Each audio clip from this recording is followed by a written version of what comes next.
Israel says its troops have surrounded and entered southern Gaza's largest city. The military says its forces have now reached the centre of Khan Younis. Commanders say their troops are engaged in some of the most intense fighting so far. Israel says its aim is to eliminate Hamas. Hundreds of thousands of people have been told to evacuate to humanitarian zones, but the UN says nowhere in Gaza is safe. Survivors sift through the rubble of a destroyed home, struck by Israeli missiles in the early hours of the morning. There were 30 people inside the house, 20 of them were children. We don't know what happened to us. The fire hit and all of it collapsed on top of us. None of us made it out completely okay. Everyone is hurt. The United Nations says almost 1.9 million Gazans have fled their homes since the war began. Many wound up here in Khan Younis. Now, Gaza's second largest city is a battleground. Israel says it is operating against Hamas strongholds in the south, and both sides report that the fighting is fierce, leaving civilians with nowhere to go. All my senior colleagues have been very clear, including the Secretary General, saying there are no safe places in Gaza. The main hospital in Khan Younis is overwhelmed. The UN says delivering vital aid supplies is impossible amid the fighting. And still, the injured keep coming, as do the bodies.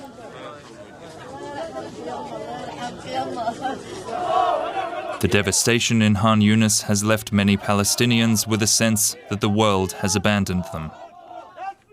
We need someone to stand by our side. We need someone to find us a solution. We are devastated. But despite a brief ceasefire between Israel and Hamas, the renewed fighting is as intense as ever. DW's Fanny Facsar is in Jerusalem. What's the Israeli military's aim in Khan Younis?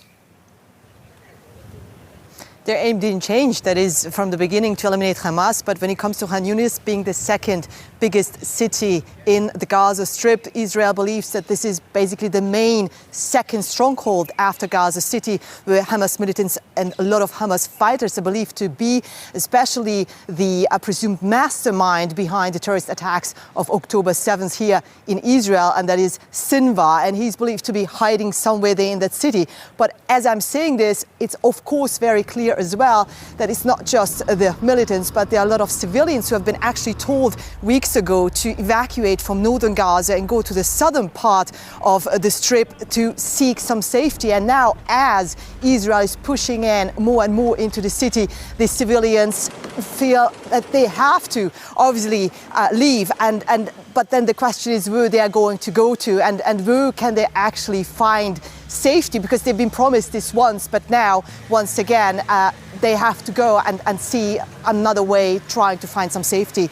And there aren't many spots left, really. According to the UN, in fact, there is no spot left when it comes to safety for civilians in Gaza right now.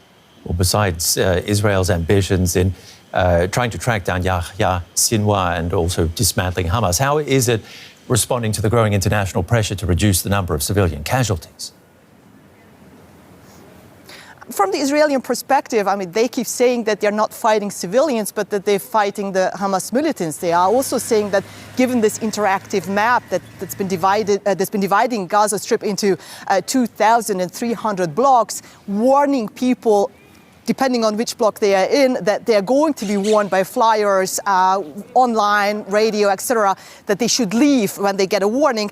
To them, this seems to be basically enough what they can do, given the circumstances. They say that Hamas is misusing civilians as human shields, and they happen to be, from their intelligence, using the residential infrastructure, basically, of civilians. But yes, if you are listening into that growing international calls for limiting the casualties, you can't stop but wondering just really how more intense this fighting is going to be, and just how the humanitarian international law can be upheld given the circumstances as the fighting on the ground intensifies, Ben.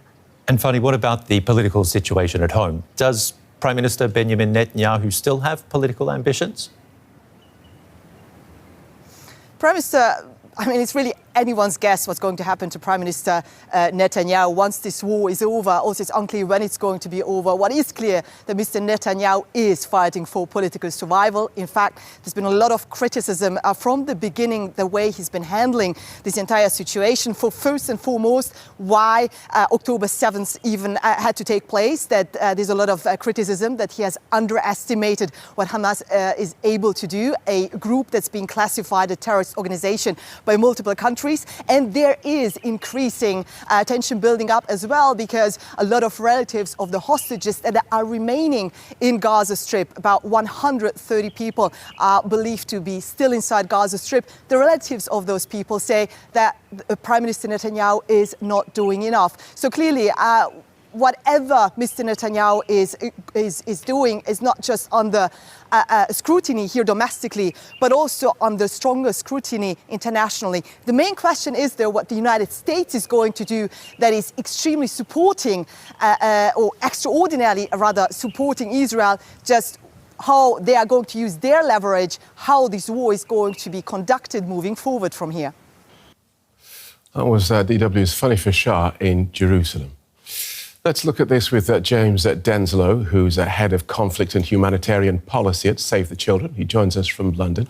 Welcome to DW. You recently posted on X that there is no safe space for more than 1 million children in Gaza. With fighting intensifying around Khan Younis, that situation must be even worse now.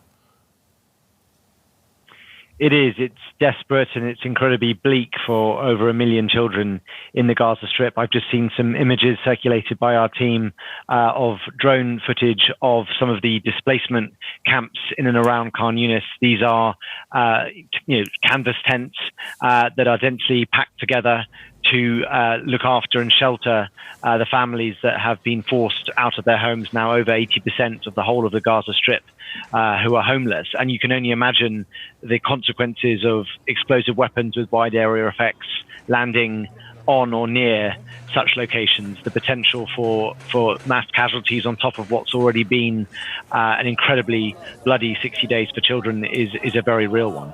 Right. And are you able, is your organisation still working in Gaza now that fighting has resumed? It's very difficult for us and our staff to operate in Gaza.